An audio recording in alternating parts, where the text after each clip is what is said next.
இது ஃப்ரண்ட் பக்கம் இப்போ எடுக்க போகிறோம். இந்த ஃப்ரண்ட் எடுக்கும்போது மட்டும் இந்த பேக்கை வச்சு தான் எடுக்கணும். சரியா? இந்த பேக்கை இப்படி கிராஸில் போட்டுவிட்டு, கிராஸ்னால் இப்படி போடணும், நேர் பீஸ்னால் இப்படி போடணும். நம்ம இப்போ வெட்ட போகிறது கிராஸ் பீஸ். இப்படி கிராஸாக, அதாவது இந்த துணி வந்து இப்படி இழுப்படணும். இப்படி இழுப்பட்டால் கிராஸ், இந்த பக்கம் எடுத்தால் இழுப்படாது. இதுதான் ஃபுல் கிராஸ். இப்போ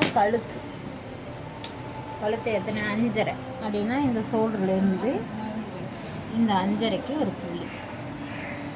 அதை என்ன பண்ணணும், ஒரு கோடு போட்டோம். அப்படி போட்டு இந்த 5.5யோட கிராஸில் இருக்கும். இந்த இடத்துல இந்த முதுகு பீஸை இப்படியே நேராக வச்சு ஒரு கோடு, அதில் இருந்து இதில் ஒரு இன்ச்சு கிராஸ் ஆக்கி இப்படி வெட்டணும். இப்படி வைக்கணும். அப்படி வச்சு செஞ்சாக்கா இந்த கப்பு வந்து கிராஸ் நல்லா வரும். அதுக்காக தான் அந்த மாதிரி செய்கிறது.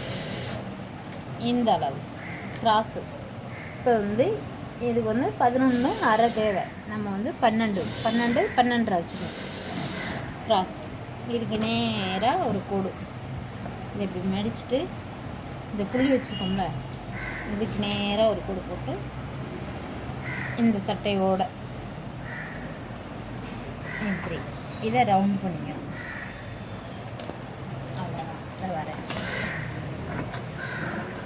இப்படி வெட்டிட்டு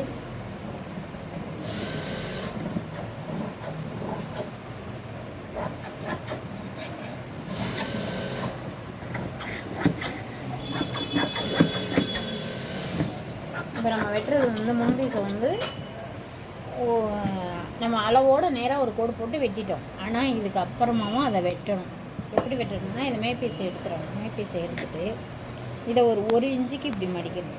இப்படி மடித்து இப்படி வச்சுட்டு, இப்போ நமக்கு வந்து கிராஸ் எவ்வளோ தேவை, 11.5 இதில் இருந்து 11.5 இந்த இருக்குது. நம்ம ஒரு 12 இன்ச்சில் வச்சுட்டு இதுக்கு நேராக ஸ்கேலை வச்சு ஒரு கோடு இப்படி போட்டுட்டு இந்த கோட்டை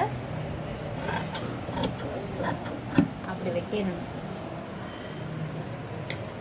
அதுக்கப்புறம் இதுக்கும் ஒரு 1.5 இன்ச்சு இந்த இருக்குல்ல, இதுக்கும் இந்த இருக்கு ஒரு 1.5 இன்ச்சுக்கு இப்படியே வச்சு உருட்டி இதை எப்படியே வெட்டிக்கணும். நமக்கு ஓப்பனும் இதை வந்து லைட்டாக கிராஸாக இவ்வளோ வெட்டணும். அவ்வளோதான். 3 பீஸும் 3 பீஸும் வெட்டிட்டோம். கை வெட்டிட்டோம்.